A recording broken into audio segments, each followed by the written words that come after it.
Hello, let's start organism and population आप अपने teacher के नोट्स से, and then we will solve PYQs and we will complete and revise this chapter बहुत जल्दी से. So let's start. Level of biological organisation. तो सबसे पहला होता है, फर्स्ट लेवल होता है cell, then tissue, then organs, then organism, then population. Organism से पॉपुलेशन, एंड पॉपुलेशन मिलकर कम्युनिटीज़ बनाती है, देन कम्युनिटीज़ मिलकर क्या बनाते हैं, पूरा इकोसिस्टम बनाते हैं, और सारे इकोसिस्टम मिलके क्या बनाते हैं, बायोम्स बनाते हैं. ओके. ये एनसीईआरटी में दिया हुआ है कि बुलबुल जो है वो सिंग करती है. कैसे? इसका मैकेनिज्म क्या है? Bye voice box and vibrating bone in bird. ठीक है, बर्ड के इधर वोकल कॉर्ड में वॉइस बॉक्स और वाइब्रेटिंग मतलब कि बोन होती है, उसकी वजह से वो क्या है, वो सिंग कर पाती है. वाई टू, और क्यों करती है, हाउ और एक वाई. हाउ तो समझ आ गया, पर करती क्यों है? To communicate with the mate during breeding season. तो मेल पार्टनर को लाइक कॉल करने के लिए, कम्युनिकेट करने के लिए ब्रीडिंग सीजन में जो अपनी बुलबुल है वो ऐसे करती है, मतलब सिंग करती है. Then ecology. Ecology is the interaction among organism and between organism and its physical abiotic environment. तो देखो, इकोलॉजी क्या होती है? Ecology is the interaction among organisms and organism. और देखो, ऑर्गेनिजम्स के अमोंग इंटरैक्शंस और ऑर्गेनिज्म और उसके फिजिकल एबायोटिक इन्वायरमेंट के बीच में जो इंटरैक्शन होता है, that is ecology. Mainly 4 biological organization होती है. फर्स्ट, सबसे पहले होती है ऑर्गेनिज्म. ठीक है, then population and communities and biomes. In particularly इस चैप्टर में we will deal with organism and population.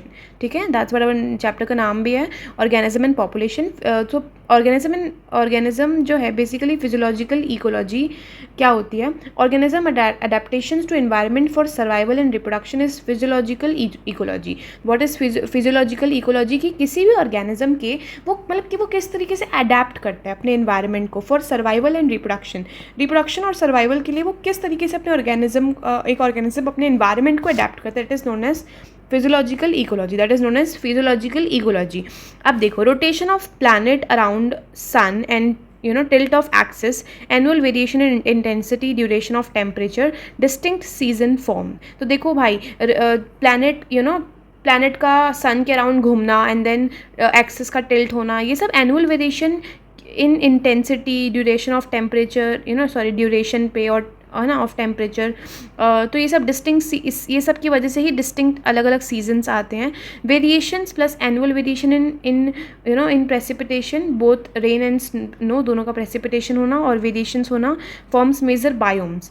ठीक है, सो आई रिपीट, वेरिएशंस होना और annual variations in precipitation, both rain and snow, it forms major biomes. That जैसे कि कौन से बायोम्स, जैसे कि desert, rain forest, tundra, all of this biomes. ये सब बनते किसकी वजह से हैं? Variation plus annual variation in precipitation, जो कि रेन और स्नो दोनों की वजह से होता है. आप देख सकते हैं यहाँ पे मीन एनुअल प्रेसिपिटेशन और मीन एनुअल टेम्परेचर का ग्राफ है. जैसे जैसे देखो टेम्परेचर बढ़ रहा है, सबसे ज़्यादा डेजर्ट में है ना. You can see grassland here, you can see temperate forest, tropical forest, ठीक है, coniferous forest, arctic and alpine tundra. Okay, so इस पर्टिकुलर डायग्राम से ऐसे लेबलिंग वाले क्वेश्चंस भी पूछ सकते हैं. हाउ यू वुड रिमेंबर कौन सा चीज़ कहाँ पे है. तो एक बार ध्यान से सुनना. देखो यहाँ पे जो टॉप राइट पे है, इधर देखो, यहाँ पे टेम्परेचर लगभग इतना है 20 से 25 के बीच में. यू कैन सी यहाँ पे ट्रॉपिकल फॉरेस्ट होता है जहाँ पे टेम्परेचर भी मतलब अच्छा खासा है, ज़्यादा है, और रेन भी यहाँ पे बहुत ज़्यादा होती है. ठीक है, this is Whittaker biome classification basically. And आप देखो यहाँ पे 25 से 30 लाइक बहुत ज़्यादा ही गर्मी, बहुत ज़्यादा टेम्परेचर, बहुत कम रेन, ये डेजर्ट में होता है. And this minimum optimal grasslands and temperate forest, coniferous forest, ये लगभग इसी टेम्परेचर रेंज में आते हैं. एंड देन सबसे आप नीचे जाते जाओगे, जो नेगेटिव में टेम्परेचर रहता है आर्कटिक एंड एल्पाइन टुंड्रा में, जहाँ पे रेन भी बहुत कम है, टेम्परेचर भी बहुत कम है ना. तो और ये मतलब लाइक इसको लेबल करके या फिर ऐसे करके कुछ पूछ सकता है, temperature and all. So just revise it. Okay, now life exist in extreme habitats, जैसे कि scorching Rajasthan desert, rain soaked Meghalaya forest, deep sea trenches, torrential streams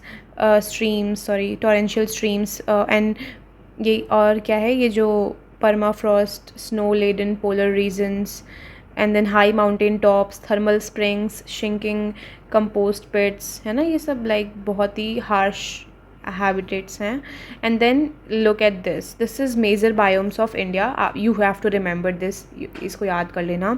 सबसे पहला है tropical rain forest. This is tropical rain forest. This is what, this is tropical rainforest. And this second one is deciduous forest. ये कौन सा है? deciduous. This is deciduous forest. And this third one is desert. obviously तो दिख रहा है desert है. और ये sea coast है. ये क्या है? sea coast. okay, so this is sea coast, this is desert, and this one ऐसे याद कर लेना कि ये मस्त हरा भरा सुंदर सा सीनरी जैसा दिख रहा है, ट्रॉपिकल रेन फॉरेस्ट. और ये एकदम ज़्यादा भरा भरा डेसिडियस फॉरेस्ट ना, मतलब कैसे फ़ोटो अगर आ गई और ऐसे पूछा तो. Now see so much variation cause of, क्यों होता है यहाँ पे बहुत ज़्यादा वेरिएशन? टेम्परेचर, वाटर, लाइट और सॉइल, ये जो फैक्टर्स है ना, इस पे बहुत वेरिएशन, इनके चेंज होने पे बहुत वेरिएशंस आ सकते हैं. ये फिजिको केमिकल एबायोटिक चीज़ें हैं. Temperature, water, light and soil. Also biotic factors भी अफेक्ट करते हैं. This is abiotic factors. All of this physico chemical abiotic factors which affect variations जिसके वजह से आते हैं. ऑल्सो बायोटिक फैक्टर्स जैसे कि पैथोजेंस, पैरासाइट्स, प्रेडेटर्स, कॉम्पिटिटर्स, ये सब. ओके अब देखो ऑर्गेनिज्म का adaptations with time, it evolves it evolves. Okay, its survival and reproduction. Then niche क्या होता है? ये इंपॉर्टेंट है, ये एनसीईआरटी की लाइन है, तो ध्यान देना नीश क्या होता है. ईच ऑर्गेनिज्म, देखो ध्यान देना कि नीश क्या होता है, इसको थोड़ा सा ध्यान देना. हाँ, लेट्स स्टार्ट. नीश क्या होता है? So see, each organism has an invariably defined range of conditions that it can tolerate. Diversity, अच्छा यार इसको ना रहने देते हैं, चलो अपन इससे करते हैं. So each organism has an invariably defined range of conditions that it can tolerate. देखो भाई, हर एक ऑर्गेनिज्म के पास, जैसे कि हम लोगों के पास भी होता है ना कि हमारे पेरेंट्स कुछ बोल रहे हैं तो, या फिर कोई भी कुछ बोल रहा है तो एक हद होती है भाई सुनने की. So each organism has an invariably, एक बिना वेरिएबल के, मतलब ऐसा नहीं कि हाँ झेल लेंगे इतना तो नहीं, मतलब एक प्रॉपर एक वो सेट रहता है कि इनवेरिएबली डिफाइंड रेंज होती है कि इतनी कंडीशंस को वो टॉलरेट कर सकता है एक organism. Diversity in the resources it utilises, और जिस तरीके के रिसोर्सेज, मतलब की जो डाइवर्सिटी है उसमें जो वो यूटिलाइज करता है ना, distinct functional role in ecological system, ये सारी चीज़ें टुगेदर एक नीश बनाती हैं. ठीक है, कि ईच ऑर्गेनिज्म का invariably defined range of condition that it can tolerate. दूसरा, diversity in the resources it utilises. And तीसरा, a distinct functional role in the ecological system में क्या उसका डिस्टिंक्ट फंक्शनल रोल है. So all this makeup together a niche. Now temperature, तो सबसे important है temperature. Average temperature varies seasonally, that is from equator to poles and from plains to mountains. Now listen. ठीक है, तो सब zero in polar areas to less than 50 degree Celsius in tropical deserts. Thermal springs and deep sea hydrothermal vents, okay, 100 degree Celsius से कम. And then this is eurythermal, tolerate wide temperature range.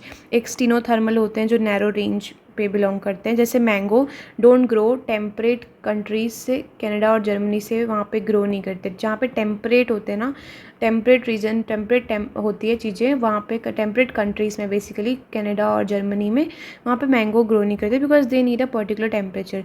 Snow leopards जो है वो Kerala forest में नहीं रहते, है ना. Tuna fish rarely beyond tropical latitudes. So ये सब अपने अपने एडेप्टेड हैं अपने अपने इन्वायरमेंट से. सो हेंस टेम्परेचर, मतलब कि, और ये environment, this is we're talking about temperature only, no. So hence temperature affects kinetics of enzyme affecting metabolic and physiological activity. ये भी ध्यान देना कि hence temperature affects kinetics of enzyme affecting metabolic and physiological activity. Now water क्या है? Life originated in water, obviously. Deserts very less water, adaptations very less water, adaptations depend on it. Productivity and plant distribution depend on it. And मतलब कि पानी पे ही depend करता है सब कुछ, प्रोडक्टिविटी और कितना प्लांट डिस्ट्रीब्यूशन होगा, जो भी होगा. Organism in oceans, lakes, rivers also face water problems. Okay, quality chemical composition, it is important. And osmotic problems occur, जैसे कि एग्जांपल पीएच, सैलिनिटी, है ना, इन पार्ट्स पर 1000, जैसे कि इनलैंड में लेस देन 5 है. ठीक है, सी में, इनलैंड में, जैसे कि देखो इनलैंड में मतलब कि 5 से ज़्यादा है. एंड सी में 30 to 35. हाइपर सेलाइन है ना, लगून्स में मोर देन 100. देन यूफिलाइन सॉरी यूरी हेलाइन और स्टीनो, वही जैसे यूरी उधर थर्मल वाला था ना, ये यूरी थर्मल और स्टीनो थर्मल, वैसे यहाँ पे यूरी हेलाइन और स्टीनो हेलाइन है. Euryhaline is wide salinity range और स्टीनो मतलब कि नैरो रेंज. ठीक है. Light, plants food photosynthesis, sunlight है ना, प्लांट्स के लिए फूड है, they make food by photosynthesis using sunlight.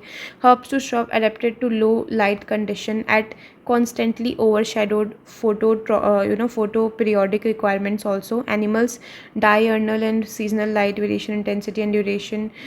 Uses foraging and reproductive migration. Light and temperature closely linked. Deep ocean, no sun, no celestial source energy, no sun energy, very harmful UV rays है ना.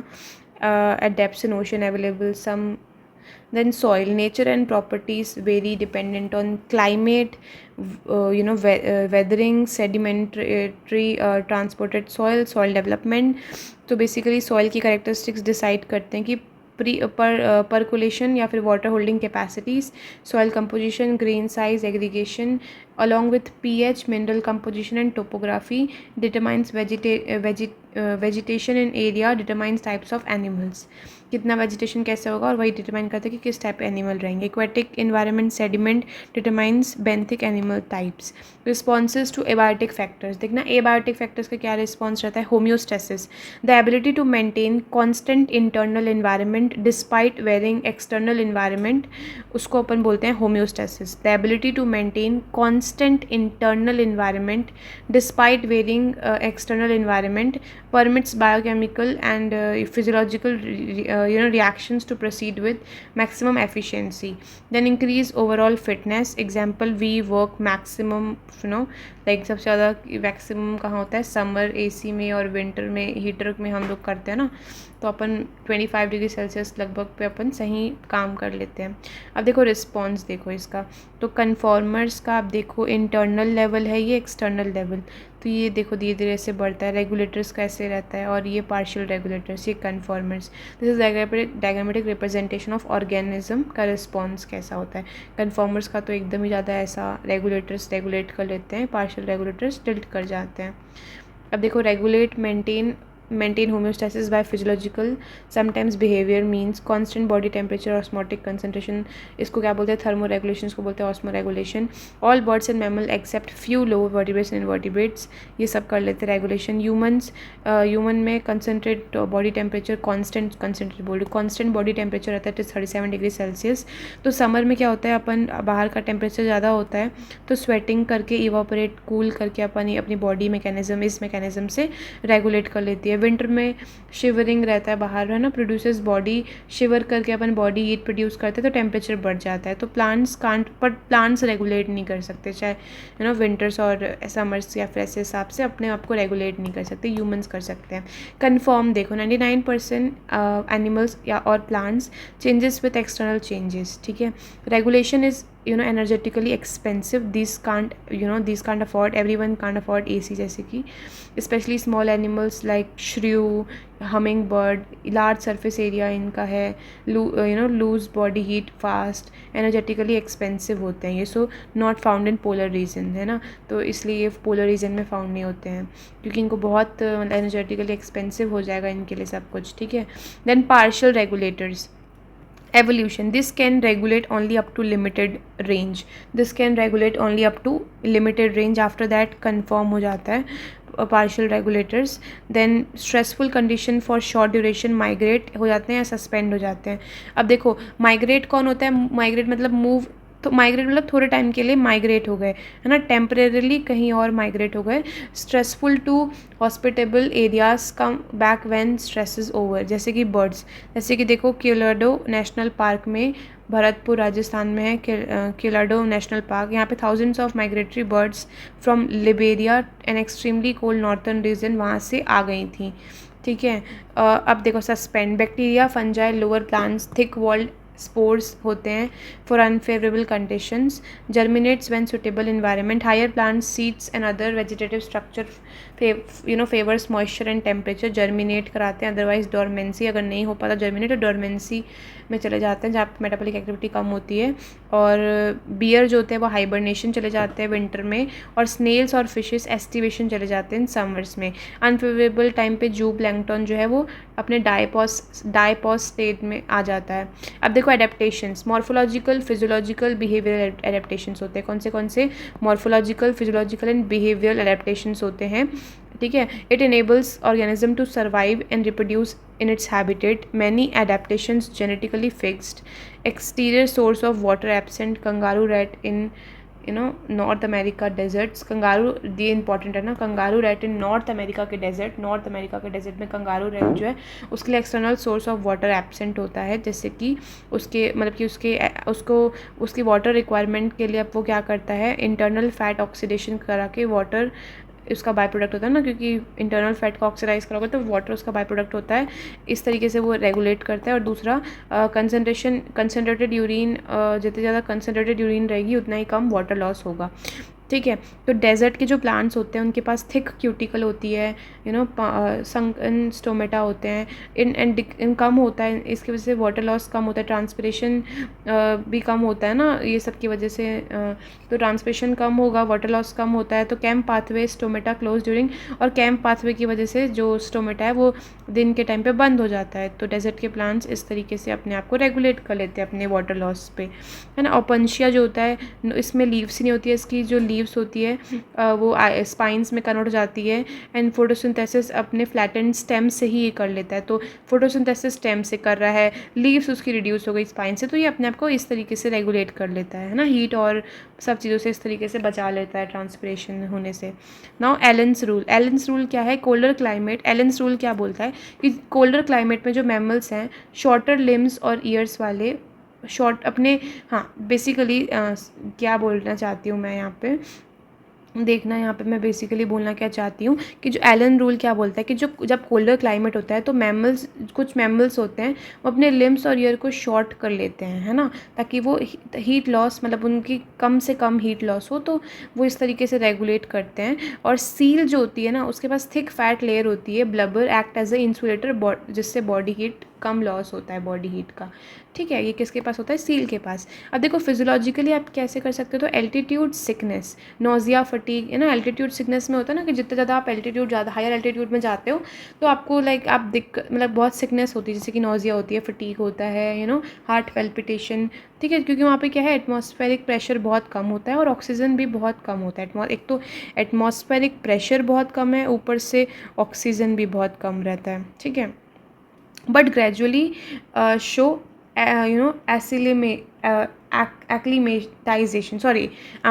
acclimatization, then जिससे क्या होता है कि RBC का rate बढ़ जाता है, कंपेंसेट विथ लो ऑक्सीजन, है ना, आरबीसी का नंबर बढ़ जाते हैं, हीमोग्लोबिन बाइंडिंग कैफिनिटी कम हो जाती है, ताकि ये सब फिजियोलॉजिकल चेंजेस हो जाते हैं, है ना, हमारी बॉडी में।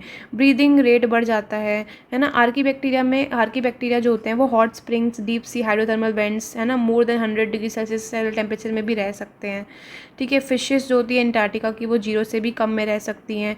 मेराइन इन्वर्टिब्रेट्स जो है वो मतलब कि देखो ये लेस देन 0 से कम में भी रह सकती है।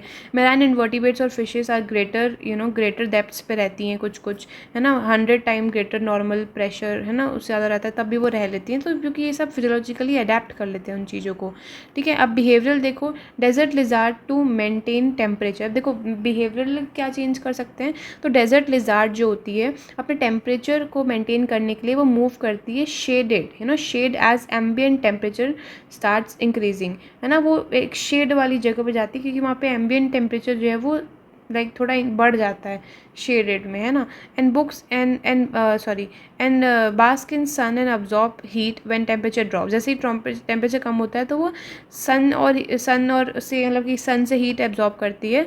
सम स्पीशीज़ बरो into soil when temperature increase, और जब टेम्परेचर इंक्रीज होता है तो कुछ स्पीशीज़ जो है वो सॉइल के अंदर चली जाती है, ठीक है। जैसे आप देखोगे ना कॉकरोचेस बहुत अंदर रहते हैं, है ना, बहुत सारे स्नेल्स और ये सब अंदर अंदर जाके रहने लग जाते हैं। तो कुछ स्पीशीज़ जो है अंदर सॉइल के रहने लग जाती है। पॉपुलेशन, आपने चींटी का भी घर देखा होगा ना, चींटी का, तो वो सब ऐसे मतलब कि ये लोग सब बिहेवियर इनका एडेप्टेशन होता है। अब पॉपुलेशन देखो, rarely isolated individual found, majority live in groups, है ना, rarely isolated individual found, majority live in groups in a well defined geographical area. ठीक है, in a well defined geographical area, share and compete for similar resources, potentially interbreed constitute population. देखो फिर से बताती हूँ कि रेयरली आइसोलेटेड इंडिविजुअल फाउंड होता है जो मेजॉरिटी जो ग्रुप्स में रहते हैं, जिसमें वेल डिफाइंड जोग्राफिकल एरिया होता है, शेयर करते हैं या फिर compete करते हैं सिमिलर रिसोर्सेज के लिए, और पोटेंशियली वो इंटरब्रीड कर सकते हैं जिससे पॉपुलेशन और बढ़ सकती है। तो ये सब चीज़ें एक कंस्टिट्यूट करती है पॉपुलेशन को, both from interbreeding sexual reproduction और एसेक्सुअल रिप्रोडक्शन से वो पॉपुलेशन बना सकते हैं। So all cormorants in wetland, rats in abundant dwelling, teak wood tree in forest and bacteria in culture plate, lotus in pond, ये सब क्या है, एक पॉपुलेशन है ना। पॉपुलेशन इंडिविजुअल जो होती हैं वो बर्थ और डेथ, वो उनकी एट्रीब्यूट्स होते हैं, हैव एट्रीब्यूट्स ऑफ पॉपुलेशन। तो बर्थ रेट और डेथ रेट और सेक्स रेशियो, ठीक है, ये एट्रीब्यूट्स हैं पॉपुलेशन के। I explain further. पॉन्ड में देखो, जैसे मान लो 20 लोटस है, लास्ट ईयर 8 नए आ गए, तो अभी तो टोटल 28 हो गए। तो अब इन इसका बर्थ रेट, कभी भी बर्थ रेट निकालना है तो कितना नया ऐड हुआ और कितना पहले था उससे उसको डिवाइड करते हैं। जैसे कि नए ऐड कितने हुए, यहाँ पे नए ऐड कितने हुए 8, और पहले देखो 8 नए ऐड हुए, ठीक है, और पहले कितने थे लास्ट ईयर 20, तो 8/20 दैट इज़ 0.4, तो 0.4 ऑफस्प्रिंग पर लोटस पर ईयर, तो ये इसकी बर्थ रेट आ गई। ठीक है, अब देखो लैब में फ्रूट फ्लाइज हैं टोटल 40 और 4 उसमें से मर गई, तो कितनी मरी अपॉन कितनी थी, that is equals to the death rate. ठीक है, क्लियर है। अब देखो एज पिरामिड देखना, जब प्री रिप्रोडक्टिव ज़्यादा हो, याद रखना, जब प्री रिप्रोडक्टिव वाला ज़्यादा हो, है ना, रिप्रोडक्टिव और पोस्ट रिप्रोडक्टिव से, मतलब कि प्री रिप्रोडक्टिव सबसे ज़्यादा, फिर रिप्रोडक्टिव, फिर पोस्ट रिप्रोडक्टिव, तो ये एक्सपेंडिंग एज पिरामिड है। और जहाँ पर भी लगभग रिप्रोडक्टिव और प्री रिप्रोडक्टिव आपको सेम दिखे, जहाँ पर लगभग प्री रिप्रोडक्टिव और रिप्रोडक्टिव सेम दिखे आपको, तो वो स्टेबल पिरामिड हो जाता है, स्टेबल एज पिरामिड हो जाता है। लगभग है ना, लगभग देखो रिप्रोडक्टिव और प्री रिप्रोडक्टिव सेम, और जहाँ पर रिप्रोडक्टिव ज़्यादा हो लेकिन प्री रिप्रोडक्टिव कम हो और पोस्ट रिप्रोडक्टिव भी कम हो, और रिप्रोडक्टिव बस ज़्यादा हो, तो वो डिक्लाइनिंग पिरामिड बन जाता है। ठीक है, तो अब देखना, size of population density, measure in number most appropriately but not only one method, मतलब कि सिर्फ नंबर से मेजर करना एक मेथड नहीं है, बट मोस्ट अप्रोप्रिएट है नंबर से। As low as less than 10 Siberian cranes at Bharatpur wetlands, है ना, उसको भी नंबर से मतलब कि क्या बोलते हैं, मेज़र किया जा सकता है। और millions of Chlamydomonas in pond को भी नंबर से किया जा सकता है।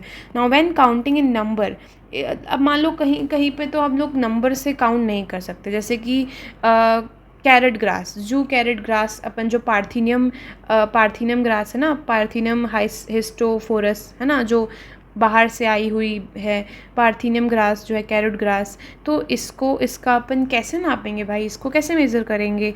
एक ह्यूज बनियान में, है ना, low relative but have huge role, right, so hence their biomass is more meaningful. तो इसको कैसे, मतलब कि इनको किस तरीके से अपन मेज़र करेंगे, तो उनके बायोमास से अपन मेज़र करेंगे। पॉपुलेशन अगर ह्यूज है तो काउंटिंग इम्पॉसिबल हो जाती है, तो या तो काउंटिंग इम्पॉसिबल हो जाती है, तो बहुत टाइम कंज्यूमिंग होती है, इसलिए अपन को कोई और एट्रीब्यूट लेना पड़ता है ना। और relative density, number of fish caught per trap can help total population density in ले, कि एक बार में कितनी ट्रैप हो रही है, उस हिसाब से अपन अंदाज़ा लगा सकते हैं कि टोटल पॉपुलेशन कितनी होगी। तो रिलेटिव डेंसिटी से भी अपन it can also be a method of like measuring. Now tiger census in, ये इंपॉर्टेंट है, याद रखना, एक ये इंपॉर्टेंट है कि tiger census in national parks and tiger reserves में पग मार्क्स और फीकल पैलेट से अपन देखते हैं इसके, ठीक है, इसका मेजरमेंट, मतलब कि कितने टाइगर्स हैं। Now population growth, size of population not static, it changes depending on food की अवेलेबिलिटी, इसका मतलब कि पॉपुलेशन की साइज़ कभी भी स्टैटिक नहीं होती है, वो चेंज होती रहती है अकॉर्डिंग टू फूड अवेलेबिलिटी, कितनी फूड अवेलेबिलिटी है वहाँ पे, प्रेडेशन, प्रेशर, एडवर्स वेदर, है ना, ये सब चीज़ों पे डिपेंड करता है. Population density fluctuates because of 4 basic process: natality, immigration, mortality, emigration. तो नेटलिटी और इमिग्रेशन से क्या होता है कि पॉपुलेशन इंक्रीज़ होता है, और मोर्टेलिटी और इमिग्रेशन से पॉपुलेशन डिक्रीज़ होता है. ठीक है, तो देखना ई माइग्रेशन आई वाला जो है वो इंक्रीज़ करता है, और ई माइग्रेशन जो ई वाला है वो डिक्रीज़ करता है. इमिग्रेशन मतलब कि अपनी जगह को छोड़ के चला जाना, और इमिग्रेशन, ये इमिग्रेशन है, ये ई माइग्रेशन, इसको ऐसे मैं पढ़ती हूँ. ई माइग्रेशन में क्या होता है, किसी पर्टिकुलर जगह पर आ जाना. ठीक है, अब देखो, natality refers to the number of birth during a given period in the population that are added to initial density. Initial density पे कितना और आ गए, कितने बर्थ रेट, मतलब कि कितना बर्थ और हुआ, कितने बर्थ ऐड हो गए, तो नेटलिटी वो होता है. Mortality is the number of death in the population during a given period. Immigration is the number of individual of the same species that have come into the habitat. किसी habitat में कहीं और से वो आए हैं, इमिग्रेशन. ठीक है, और इमाइग्रेशन इज क्या होता है, number of individual of the population who left the habitat. कोई हैबिटेट छोड़कर नए हैबिटेट में आए हैं. ठीक है, वो होता है ई माइग्रेशन. ठीक है, देखो समझ में आ रहा है, नेटलिटी ऐड करता है पॉपुलेशन डेंसिटी में, इमिग्रेशन भी ऐड करता है, लेकिन मोर्टेलिटी और इमाइग्रेशन सब्ट्रैक्ट करता है पॉपुलेशन डेंसिटी में. ठीक है, तो ये so if n is the population density at the time t, then its time density at time t+1 is, तो ये दिया हुआ है NCERT में. So n t+1 is equals to NT plus, देखो, बर्थ और इमिग्रेशन, ठीक है, minus death plus emigration. इससे अपन को समझ में आ जाएगा पॉपुलेशन डेंसिटी. ठीक है, NT plus population density NT+1 हो जाएगा. ठीक है, तो this is the density at time t+1. I hope it is clear. And then देखो, NT+1 NT plus B plus I minus DE. If more population density increases, तो immigration और emigration only under certain condition. New habitat colonised here, immigration contributes more to population growth than birth rate. ठीक है, immigration ज़्यादा, birth rate, क्योंकि birth कितना ही हो जाएगा भाई. इमिग्रेशन अगर ज़्यादा लोग आ रहे हैं तो वो मतलब कि वो ज़्यादा आसानी, और वो ज़्यादा वो ज़्यादा पॉपुलेशन ग्रोथ को कंट्रीब्यूट करेगा, इमिग्रेशन देन बर्थ रेट. ठीक है ना. ग्रोथ मॉडल, एक एक्सपोनेंशियल ग्रोथ होती है रिसोर्सेज, जहाँ पे देखो एक्सपोनेंशियल क्या होती है ना, जहाँ पे रिसोर्सेज अनलिमिटेड होते हैं, है ना. रिसोर्सेज मतलब कि फूड और स्पेस अनलिमिटेड होती है, तो each species grow fully to its potential, है ना. Darwin observe that this while giving theory of natural selection. इस चीज़ें ऑब्जर्व की थी उसने कि each species grow fully to its potential जब रिसोर्सेज अनलिमिटेड हो. ठीक है, तो पॉपुलेशन ग्रोथ इसमें जो है एक्सपोनेंशियल या फिर ज्योमेट्रिक होती है, ज्योमेट्रिक या फिर एक्सपोनेंशियल जब रिसोर्सेज अनलिमिटेड हो. ठीक है, जैसे कि देखो ये dN/dt is equal to B minus D, birth rate minus death rate into N. ठीक है, तो B minus D is equal to R, so dN/dt is equal to RN, ये तो पता ही होगा. तो B is birth rate, D is death rate, N is increase और decrease in population, and R is intrinsic rate of natural increase. Norway में rate होता है R का 0. ये थोड़ा सा याद कर लेना भाई, याद कर लेना इसको. नॉर्वे में इसका रेट क्या होता है, R का 0.015, और फ्लोर बीटल का होता है R इज इक्वल टू 0.12, और ह्यूमन का 1981 में कितना था R, दैट इंट्रिंसिक मतलब कि intrinsic rate of natural increase 0.0205. I know this is not easy to remember, but anyhow you have to.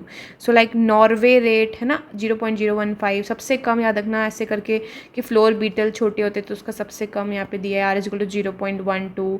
ठीक है, ऐसे हम लोग गिनते हैं ना, बच्चे लोग ऐसे गिनते हैं ना बीटल्स को या मधुमक्खियों को, इस तरीके से कि 0 1 2 ऐसे करके मतलब याद कर लो. ह्यूमन में कैसे याद करोगे आप, 0.0205, 0.0205, 205.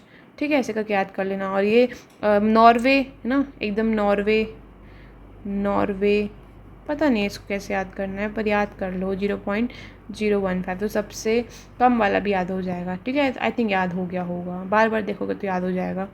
अब देखो यहाँ पे टाइम और यहाँ पे पॉपुलेशन डेंसिटी का ग्राफ दिया हुआ है, पॉपुलेशन ग्रोथ कर्व है बेसिकली ये.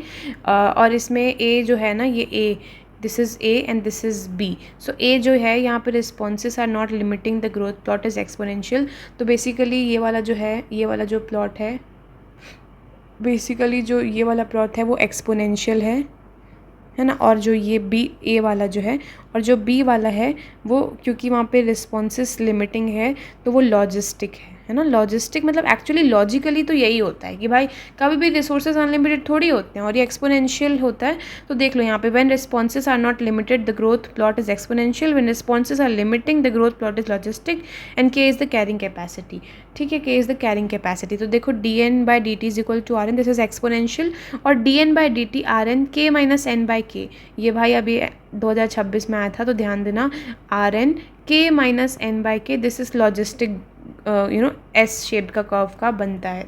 ठीक है, अब देखो ओ गॉड, चलो चलो चलो, अब ये जो जे शेप कर्व बनता है ये वाला, this is N T, N T is equals to N naught E R T, जहाँ पे एन टी क्या है, this is population density after time T, and N naught is population density at time 0, R is the intrinsic rate of natural increase and E is the obviously base natural base logarithm. Unlimited growth, ये भी मतलब आपको याद रखना पड़ेगा, ये किसके लिए, एक्सपोनेंशियल के लिए, ऐसे करके याद रखना पड़ेगा कि ये एक्चुअली में है किसके लिए, ये एक्सपोनेंशियल के लिए है। ठीक है, किसके लिए है, ये एक्सपोनेंशियल के लिए। N T is equals to N naught E R T, this is for exponential, this is for exponential growth. Okay, ये चीज़ आपको याद रखनी पड़ेगी। J shaped curve, okay, J shaped curve. ठीक है, आई होप याद हो गया हो। And then unlimited growth, no check, population increase in enormous number. ठीक है, this is all this exponential का.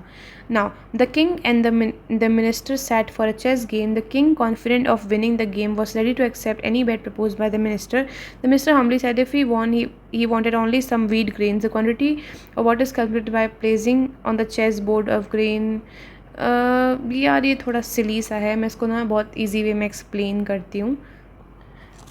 बेसिकली आप इसका कंक्लूजन बस ये जान लो कि जो एक्सपोनेंशियल ग्रोथ होती है वो रैपिडली लीड करती है एक इम्पॉसिबली लार्ज नंबर को, जो कि ओवरकम करता है फिजिकल स्पेस एंड रिसोर्सेज को।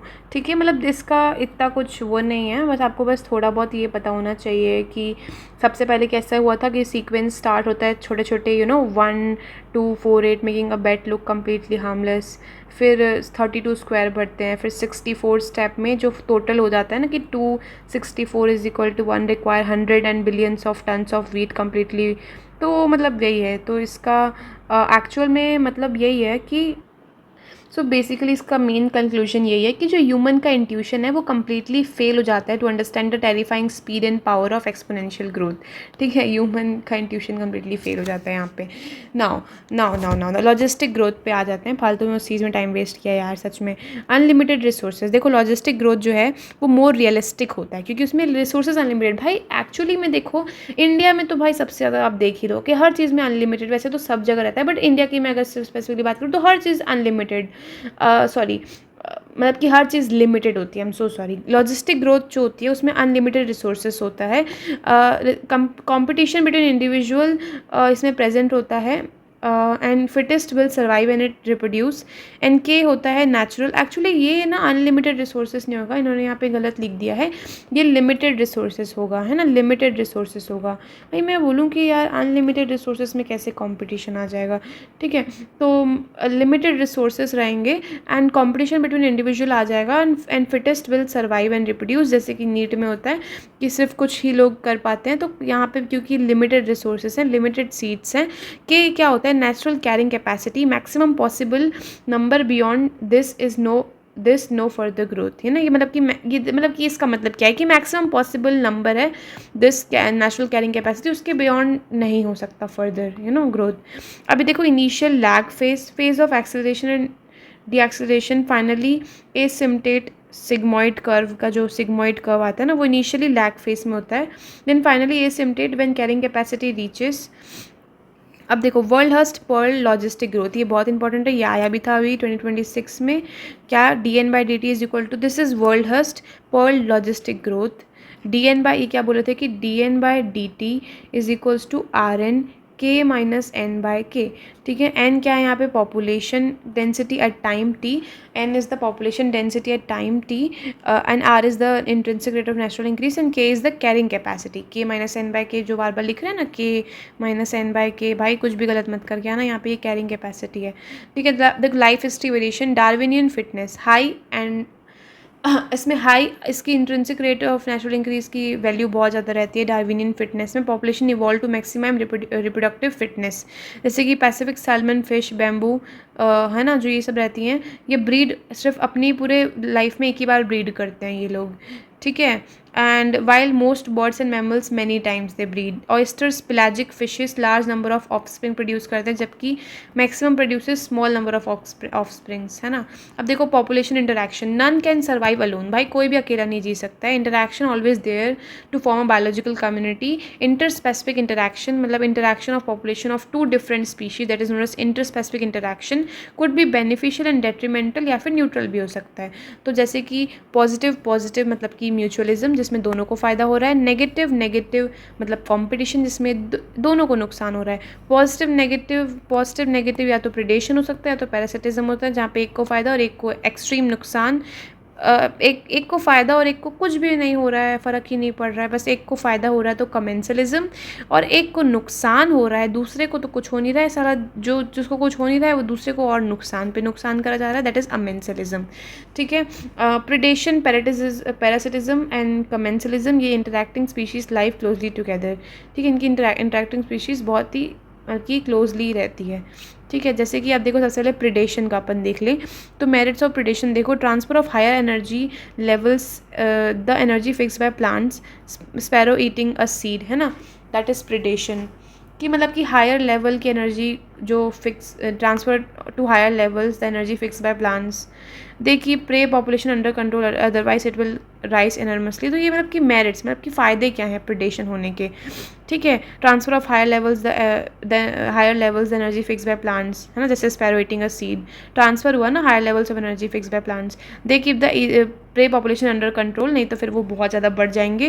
प्रिकली, जैसे कि एग्जाम्पल है, prickly pear cactus was introduce in Australia में 1920 में, 1920 लंदन मूवी देखियो ना, वैसे याद रखना। 1920 में ऑस्ट्रेलिया में प्रिकली पियर कैक्टस जो है वो इंट्रोड्यूस हुआ था early, causing havoc by rising population because कोई भी प्रेडेटर उसका अवेलेबल नहीं था। Afterward it was controlled by moth, तो वहाँ पे जब मॉथ आई उसकी मतलब मॉथ आई और उसकी मौत आई प्रिकली पियर कैक्टस की, फिर वो कम्प्लीटली हट, मतलब कि कम्प्लीटली तो नहीं पर वो हट गया, कम हो गया वो, क्योंकि उसका प्रेडेटर अब आ गया। मेंटेन स्पीशीज़, और प्रेडेशन से क्या होता है कि स्पीशीज़ डाइवर्सिटी भी मेंटेन रहती है, हाँ भाई रहती है ना। ऐसा किसी को ख़त्म नहीं कर देते हैं, कम कर देते हैं बस, मतलब कि मैनेज कर देते हैं। Control the inter specific competition that may, और इंटर स्पेसिफिक कॉम्पिटिशन को कम कर देते हैं। जैसे कि देखो एग्जांपल, अमेरिकन पैसिफिक कोस्ट में, यहाँ पे ऑस्ट्रेलिया में था, यहाँ पे याद रखना अमेरिकन पैसिफिक कोस्ट में जो भी स्टार फिश है वो रिमूव हो गई, and Hahn 10 species of invertebrates become extinct with in a year. जैसे ही आपने स्टार फिश को रिमूव करा तो 10 स्पीशीज़ जो हैं वो भी हट गई, तो it controls the inter specific competition. जैसे ही स्टारफिश को हटाया तो उस पर फीड करने वाली जो 10 स्पीसीज ऑफ इन्वर्टिब्रेट्स थे वो एक्सटिंक्ट हो गई एक ही साल में, किसमें, अमेरिकन पैसिफिक कोस्ट में, ठीक है। तो ये कंट्रोल किया इंटर स्पेसिफिक कॉम्पिटिशन। तो क्या क्या किया, transfer of higher energy level to energy fix by plants, मतलब कि हायर एनर्जी लेवल की जो फिक्स एनर्जी प्लांट्स ने फिक्स करी थी उसको ट्रांसफ़र किया। They keep the prey population under control, जैसे कि prickly pear cactus were introduce in Australia 1920 causing havoc by rising population because no predator is available. Afterward it was control by moth. Maintaining species diversity in community, controls inter specific competition, ठीक है। Now ways use by prey to escape from predation. अब prey भी तो भाई कम नहीं है, ये भी तो कुछ अपने आप को बचाने के लिए करेगा ही ना, हर कोई सर्वाइवल के लिए जी रहा है तो ये तो कुछ करेगा ही अपने आप को बचाने के लिए। तो इंसेक्ट, फ्रॉग जो होते हैं ये कैमोफ्लेज कर लेते हैं ताकि वो डिटेक्ट ही ना हो पाए, दिख ही नहीं पाए, है ना। Some are poisonous and often been rejected by predators, कुछ पॉइजनस चीज़ें बना लेते हैं अपने आप में, जैसे कि मोनार्क बटरफ्लाई जो है वो बहुत डिसटेस्टफुल होती है because of chemical that it acquires during caterpillar stage by feeding on a poisonous weed. Nearly 25% of all insect are phytophagous, मतलब कि जो पॉइजनस वीड पे फीड करते हैं तो नियरली 25%, यार ये बहुत इंपॉर्टेंट डेटा है भाई, मेरे को ये कभी याद नहीं रहता था, ठीक है। 25% ऑफ ऑल इंसेक्ट, देखो nearly 25% of all insect are phytophagous. Thorns in Acacia and cacti killing chemicals in plants, poisonous cardiac glycosides in Calotropis, variety of chemical substance, nicotine, caffeine, quinine, ये सब जो बनते हैं ना इन प्लांट्स, ये सब predator से बचाने के लिए ही बनते हैं। बनते तो बचाने के लिए हैं, लेकिन ह्यूमंस इनको अपने ही मतलब कि फ़ायदे और नुकसान के लिए यूज़ करते हैं, मतलब कि करते तो फ़ायदे के लिए यूज़ हैं बट हो उनका नुकसान हो जाता है, जो कि बना ही नुकसान करने के लिए था, तो होता भी नुकसान है, लेकिन ह्यूमन को कौन समझाए। ठीक है, तो thorns in Acacia and cacti killing chemicals in plant poisonous cardiac glycosides in Calotropis. ठीक है, herbivorous plant face more competition than carnivorous. ठीक है, हर्बीवोरस प्लांट को ज़्यादा कॉम्पिटिशन फेस करना पड़ता है। अब देखो कॉम्पिटिशन नेगेटिव वाला है। ठीक है, नेगेटिव वाला है, तो inter specific competition is potent force in organic. याद रखना ये कि जो इंटर स्पेसिफिक कॉम्पिटिशन है वो पोटेंट फोर्स है ऑर्गेनिक एवोल्यूशन का, but it can also occur between organism species for same resources, मतलब कि जो सेम रिसोर्सेज के लिए कम्पीट कर रहे हैं उनके बीच में भी हो सकता है। जैसे कि साउथ अमेरिकन लेक्स में fishes and flamingos both compete for जू प्लैंकटन। जैसे कि साउथ अमेरिका के लेक में फिशेस और फ्लेमिंगो दोनों ही जू प्लैंकटन के लिए लड़ रही होती है। Competition can also take place when there is abundant resources, और जहाँ पे अबंडेंट बहुत सारा रिसोर्स हो ना तब भी कॉम्पिटिशन हो सकता है। So hence competition is a process in which the fitness of one species measure in r terms of intrinsic rate of increase is significantly lower in the presence of another species. ठीक है, are एक का कम हो जाता है दूसरे species के present में। ठीक है, now Abingdon tortoise in Galapagos island become extinct after a decade after goats were introduce. Abingdon tortoise जो है ना गैलापागोस आइलैंड में, वो एक्सटिंक्ट हो गए जैसे ही हमने गोट को लाया, बिकॉज ड्यू टू द क्योंकि जो गोट है उसकी ब्राउजिंग एफिशिएंसी बहुत ज़्यादा है और वो नहीं खा पा रहे थे क्योंकि सारा ये खा जा रही थी गोट्स। तो एबिंगडन टॉर्टोइज जो है गैलापागोस आइलैंड से एक्सटिंक्ट हो गए। ठीक है, तो इसका मतलब कि यार देखो, इसका मतलब चीज़ें तो बहुत अबंडेंट है, सोर्सेस तो बहुत अबंडेंट है ना, अबंडेंट रिसोर्सेस हैं, लेकिन फिर भी क्योंकि इसकी ग्रेजिंग कैपेसिटी मतलब कि इसकी ब्राउजिंग एफिशिएंसी बहुत ज़्यादा है खाने की, है ना, तो ज़्यादा जल्दी से पूरा ख़त्म कर लेती है। और एबिंगडन टॉर्टोइज तो बेचारा स्लो ही है, तो खा नहीं पाता है, एक्सटिंक्ट हो जाता है गैलापागोस आइलैंड में। Now competition also get born due to the competitive release, that is dominant species expands as other competitive species remove. तो कॉम्पिटिशन और भी इसलिए होता है क्योंकि कॉम्पिटिटिव रिलीज हो जाता है। कॉम्पिटिटिव रिलीज मतलब कि जो डोमिनेंट स्पीशीज़ होती है ना वो और एक्सपेंड कर देती है आफ्टर द, जो कॉम्पिटिटिव स्पीशीज़ अगर रिमूव हो गई ना तो फिर इसका मतलब ये थोड़ी है कि वो दोनों के बीच में कॉम्पिटिशन था, एक हार गया तो एक चला गया, रिमूव हो गया, जो बाकी जो जीत गया, जो बचा है, जो डोमिनेंट स्पीशीज़ है वो और एक्सपेंड करता है, that is competitive release. Example in rocky sea coast of Scotland superior barnacle Balanus excludes and smaller barnacle, इसको चैथामेलस बोलते हैं। ठीक है, so in rocky coast of Scotland superior barnacles जो होते हैं वो एक्सक्लूड हो जाते हैं एंड स्मॉलर वाले ज़्यादा रह जाते हैं। ठीक है, सो अब देखो this is Gauss competitive exclusion principal. वो क्या होता है, कॉम्पिटिटिव रिलीज कैन नॉट को एग्जिस्ट टुगेदर। याद रखना कॉम्पिटिटिव रिलीज जो है कॉम्पिटिटिव स्पीशीज़ जो है वो एक साथ को एग्जिस्ट तो नहीं कर सकती, but it is only possible when the resource is limited. It fails in the aspect that they point out that species facing competition might evolve mechanism to promote coexistence rather than exclusion. तो Gause competitive principle exclusion principle क्या बोलता है कि हर बार competition की वजह से एक को हारना या एक को हटना की ज़रूरत नहीं है, कभी कभी ये लोग को एग्जिस्ट भी कर सकते हैं। ठीक है, जैसे कि एग्जांपल रिसोर्स प्लानिंग, जो मैक अर्थर ने 5 क्लोजली रिलेटेड स्पीशीज़ दिखाई of warbler living on the same tree were able to avoid competition by behavioural changes in foraging activity. ठीक है, तो जो मैक अर्थर ने बताया कि जो 5 क्लोजली रिलेटेड स्पीशीज़ हैं वॉबलर की, तो वॉबलर जो हैं वो लोग एक ही ट्री में रहते हैं लेकिन अलग अलग टाइम पे वो लोग खाते हैं, उनकी फॉरेजिंग का टाइम बहुत अलग है, उनकी ये बिहेवियरल चेंज की वजह से वो लोग को एग्जिस्ट भी कर सकते हैं। That is the Gauss competitive exclusion principal, कि हर बार ज़रूरी नहीं है कि कॉम्पिटिशन की वजह से एक ठुक जो स्पीशीज़ है वो हट जाए, एक्सटिंक्ट हो जाए, कभी कभी वो लोग को एग्जिस्ट भी कर लेते हैं। Now parasitism basically positive negative. So many parasites are host specific in such a way that they both tend to co-evolve. If the host develop mechanism to resist parasite, तो फिर अगर होस्ट ने parasite को रोकने के लिए कुछ कर दिया तो पैरासाइट को भी इवॉल्व करना पड़ेगा, है ना। तो स्पेशल एडिप्टेशन क्या क्या होती है पैरासाइट्स में, absence of unnecessary sense organs, है ना, अगर अननेसेसरी सेंस ऑर्गन है तो उसको हटा देते हैं। प्रेजेंस ऑफ एडिसिव सकर्स, ताकि वो अपने होस्ट से चिपक सकें। डाइजेस्टिव सिस्टम को लॉस कर देते हैं। ठीक है, एंड हाई रिप्रोडक्टिव कैपेसिटी, अपनी रिप्रोडक्टिव कैपेसिटी भी बढ़ा लेते हैं ताकि वो लोग कम ना हो, है ना। देयर लाइफ साइकिल इन्वॉल्व 1 और 2 इंटरमीडिएट होस्ट और वेक्टर्स, जैसे कि human liver fluke, trematode parasite depends on snail and fish, malarial parasite require mosquito vector, most parasite harm host and reduce its population density, they might render the host most vulnerable to predator by making it physically weak. Parasites feeding on external surface, ectoparasites, example lice on human, ticks on dog, copepods, मतलब जो कि external surface पे रहते हैं, है ना। and female mosquito is not a parasite although it needs our blood for reproduction, है ना। किसमें उधर इधर फीमेल मॉस्किटो को चाहिए रहता है ना, मलेरिया जब होता है मलेरिया, ठीक है। अब देखो एंडोपैरासाइट जो होते हैं वो अंदर रहते हैं, उनको अपनी कॉम्प्लेक्स लाइफ साइकिल कंप्लीट करने के लिए अंदर जाना पड़ता है, जैसे कि brood parasitism in cuckoo, koel and crow due to the evolution of similar looking eggs की वजह से इनको ब्रूड पैरासिटिज्म हो जाता है। इनके साथ कुकू ले कर देती है एग्स का। कुकू जो बर्ड है, कुकू बर्ड अपने क्रो के, कुकू बर्ड जो है वो अपने एग्स क्रो के नेस्ट में रख देती है, एंड फिर वो जो बेचारा क्रो है वो इनका ध्यान देता है, इंक्यूबेट करता है ड्यूरिंग ब्रीडिंग सीजन, जबकि उसको पता नहीं रहता है कि वो किस कुकू बर्ड के अंडे हैं। This is known as brood parasitism, ठीक है।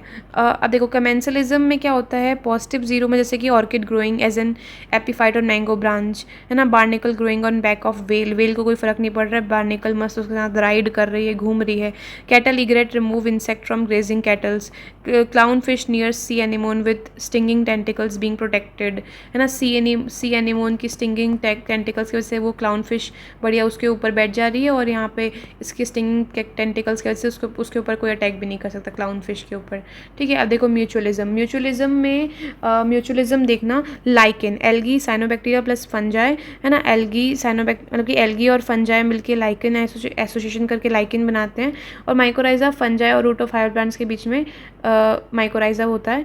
तो this is between plant and pollinator need nectar if it should be safe guarded by cheaters से अगर सेफ गार्ड हो जाए तो। Evolution in many species of fig tree pollination is done by only wasp, and tree provide fruit of oviposition of wasp and its seeds for nourishing the larva of wasp. Orchids show a bewildering diversity of floral patterns, many of which have evolved to attract right pollinator insect bees and bumblebees and ensure guaranteed pollination by it. Not orchid offer rewards.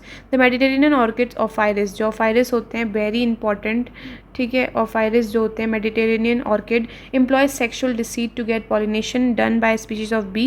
One petal of its flower bear an unnecessary resemblance. तो क्या होता है basically इसका एक flower जो है वो एकदम बम्बल बी के, फीमेल बम्बल बी की तरह दिखता है, तो बम्बल बी उसके आके अटैक, मतलब कि अटैक बोलियो अटैच हो जाती है कि उसको एक फीमेल बम्बल बी समझने के चक्कर में बेचारी उसका साथ सेक्सुअल डिसीट हो जाता है, धोखा हो जाता है उसके साथ, ठीक है। So the male bee is attracted to what it perceives as a female, pseudocopulates with a flower, and during that it dusted with pollen. When the same bee pseudocopulates with another flower, it transfer pollen, और जबकि अब वो B उस पर मतलब कि वो free में उसका pollen भी उसको दे दिया और उसके साथ उसको कुछ मिला भी नहीं, है ना। Thus pollinates flower. Here co-evolution work as a key, ठीक है। इधर तो co-evolution होता है। अब देखो predation जो है, what would happen to all the energy fixed by the autotrophic organism if the community has no animals to eat plants? So you can think of predation as nature's way of transferring to higher trophic levels the energy fixed by plants. When we think of predator and prey, most probably it is tiger and deer that readily come to our mind, but a sparrow eating any seed is no less than a predator. Although animals eating plants are categorized separately as herbivorous, they are in the broad ecological context not very different from predators, okay। Besides acting as conduits of energy transfer across trophic level, कौन? predators, याद रखना predators जो होते हैं वो conduits of energy transfer across trophic. Not only they do this, but predators play an important role. They keep prey population under control, but the predators prey species could achieve very high population densities and cause ecosystem instability. When certain exotic species are introduced into the geographical area, they become invasive and start spreading fast because the invaded lands does not have its natural predators. मैंने बताया ना prickly pear cactus का introduced in Australia in 1920 caused havoc by spreading rapidly into millions of hectares of rangeland. Finally एक invasive cactus आया was brought under the control only after cactus feeding predator एक moth I form its natural habitat was introduced in the country, and biological control method adopted in agriculture pest control are based on the ability of the predator to regulate prey population. Predators also help in maintaining species diversity in a community. Predators also help in maintaining species diversity in a community by reducing the intensity of competition among competitive prey species. In the rocky intertidal communities of the American Pacific coast, the starfish pisaster is an important predator. In a field experiment, when all the starfish were removed, तो 10 species of invertebrates extinct हो गए within a year because of the, देखो ये पूरी NCERT मैंने read भी कर ली जल्दी जल्दी और मैंने आपको पूरा ये समझा भी दिया था ऊपर, है ना। तो आई होप ये क्लियर है। एक बार मोनार्क बटरफ्लाई वाला भी देख लेना। Monarch butterfly is highly distasteful to this predator because of a special chemical present in its body. Interestingly the butterfly acquires the chemical during its caterpillar stage. Caterpillar stage में मिलता है उसको, याद रखना। मतलब कि कैटरपिलर स्टेज में वो केमिकल एक्वायर कर लेती है by feeding on a poisonous weed. Okay, then उसके बाद कॉम्पिटिशन, मतलब मैंने पूरा ये रिवाइज करा दिया, बस ये NCERT है जो कि आई डोंट थिंक अब रीड करने की ज़रूरत है, पर आप एक बार रीड कर लेना। ओके, एंड एक बार ये वाला भी देख लेना भाई, ये इंपॉर्टेंट है क्योंकि 2025 में आया था, तो you should know mutual relationship between fig tree and wasp. Fig is pollinated by wasp and wasp laying eggs. देखो wasp laying eggs in a fig fruit, ठीक है। नाउ म्यूचुअलिज्म भी हो गया, ठीक है। एक बार ये भी देख लेना, showing be a pollinator and orchid flower, है ना। कभी कभी ऐसे मतलब कि डायग्राम से भी क्वेश्चन पूछ लेते हैं, तो you should no this. And I hope ये चैप्टर पूरा अपना हो गया इन जस्ट 50 मिनट्स रिविजन हो गया है। Now let's solve the question. जैसे देखो 2025 का क्वेश्चन देखना, 2025 का क्वेश्चन देखना आप। Which one of the following equation represent Verhulst Pearl logistic growth. अभी भी मैंने बताया था और ये इस बार भी आया है, 25 में भी आया था। पता नहीं क्या है इनका, इससे इतना प्रेम NTA वालों का। dN/dt Rn K - N/K। अगर इसके बाद भी अगर अभी कोई ऐसा आता है और गलत करके आया तो भाई पता नहीं।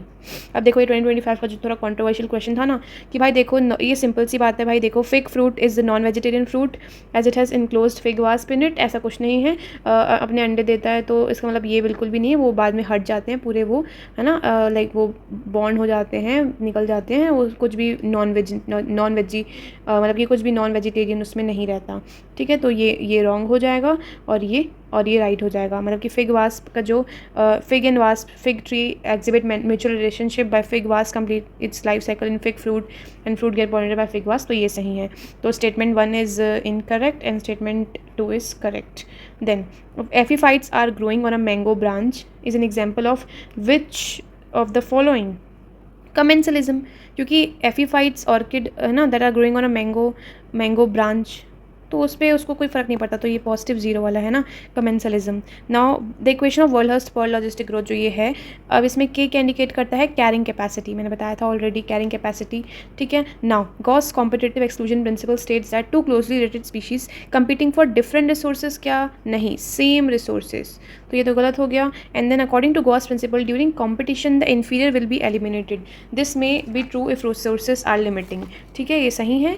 According to Gause principle during competition the inferior, जो इन्फीरियर होगा वो एलिमिनेट हो जाएगा, है ना। तो ये फर्स्ट वाला जो है वो इनकरेक्ट है और जो दूसरा वाला है वो ट्रू है, ठीक है। अब देखो ये वाली मैच देख लो आप, लॉजिस्टिक ग्रोथ, लॉजिस्टिक मतलब क्या, लिमिटेड रिसोर्सेज इसमें है, ठीक है। एक्सपोनेंशियल मतलब जिसमें अनलिमिटेड रिसोर्सेज हैं, ठीक है। और एक्सपेंडिंग क्या होता है, the percent individual of pre reproductive age ज़्यादा होते हैं, तो मैंने बताया था ना एक्सपेंडिंग होता है। स्टेबल कब होता है, जब परसेंट इंडिविजुअल प्री रिप्रोडक्टिव और रिप्रोडक्टिव वाले सेम हो, है ना, ये बताया था मैंने। अब देखो 2023 का क्वेश्चन देख लो भाई, तो बहुत ईजी है। म्यूचुअलिज्म क्या होता है, positive. Commensalism positive 0, amensalism negative 0, parasitism positive negative, मिला लेना, है ना। देन म्यूचुअलिज्म, इसमें भी भाई देखो 23 में भी वैसा क्वेश्चन आया, क्या है ये, क्या मजाक है, या फिर सेम ही है क्या भाई ये। गलत कर रही हूँ मैं, कमेंसलिज्म देखो ये हो जाएगा अमेंसलिज्म, पैरासिलिज्म, ठीक है। अब देखो 23 में अलग क्वेश्चन है, देखो वही, मतलब कि मेरे को लग रहा था सेम है भाई। देखो अब इसमें यहाँ पे पहली बार ही सही लिख दिया इसने, सेम रिसोर्सेज के लिए compete कर रहे हैं, ठीक है। इसने पहली बार ही क्या लिख दिया, सही लिख दिया कि सेम रिसोर्सेज के लिए compete कर रहे हैं। तो लेट्स सी, तो Gause competitive exclusion principle states that two closely related species competing for the same resources can not, अब देखो फिर यहाँ पे हक दिया इसने, can not coexist, can not coexist नहीं भाई, वो तो बताना चाहता है कि जो सेम रिसोर्सेज के लिए कम्पीट कर रहे हैं वो भी को एग्जिस्ट कर सकते हैं, है ना. And the indefinitely and the competitive inferior one will be eliminated eventually. ऐसा नहीं है. In general carnivorous are more adversely affected by competition than herbivorous. नहीं, हर्बीवोरस ज़्यादा होते हैं. तो दोनों ही गलत है भाई, दोनों ही गलत है, दोनों ही गलत है. ठीक है, दोनों ही गलत है. ओके तो यार मैं थोड़ा सा गलत बोल दी भूल से, मुझे माफ़ कर देना भाई.